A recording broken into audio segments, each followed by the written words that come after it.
Okay, tagal kitang hinanap, okay, tagal ko ring nangarap na makapiling ka, aking mahal.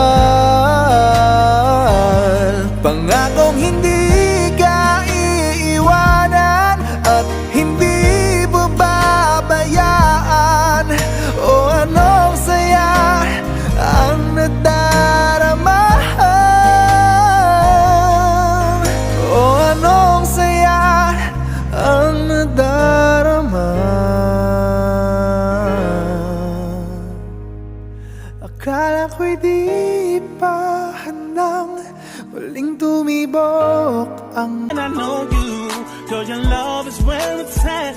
Oh, I'm gonna be the love that's gonna last, and be the one that got your back. Ain't nothing ever that. Naiintindihan ko na ngayon kung bakit importante ang good morning at good night. Good morning doesn't mean good morning. Ibig sabihin, siya yung una mong naisip. Siya yung una mong naisip pagkagising mo sa umaga. Ganun siya kahalaga sa'yo. Good night. Silently saying, kahit gaano kapagod harapin ang mundo, siya pa din ang bubuo ng araw mo. At siya ang huling maiisip mo bago ka matulog. Ikaw, nakakaranas ka pa ba ng good morning at good night mula sa taong mahal mo?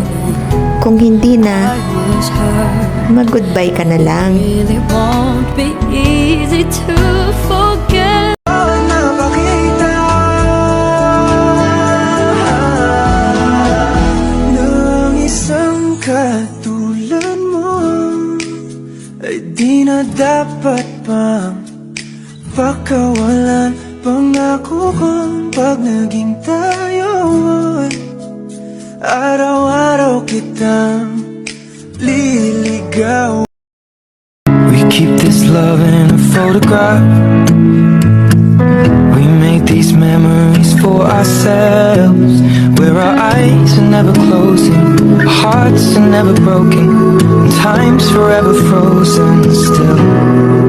So you can keep me inside the pocket of your ripped jeans, holding me closer till our eyes meet. You won't ever be alone. Ang bilis ng panahon, no? Nagkakilala tayo sa hindi inaasahang paraan. Nabuo yung kung anong meron sa atin ngayon ng pareho nating hindi pinaghandaan. Mapaglaro ang tadhana dahil unexpected ang ating pagkikita. Marami pa tayong mga pagsubok na pagdadaanan, pero alam kong pareho natin yung lalagpasan. Wala na akong pake sa sasabihin ng iba, basta ako sa'yo masaya. Sa mga susunod na araw, maaari tayong magkatampuhan, magkaaway, pero promise, hindi yun mauuwi sa paghihiwalay.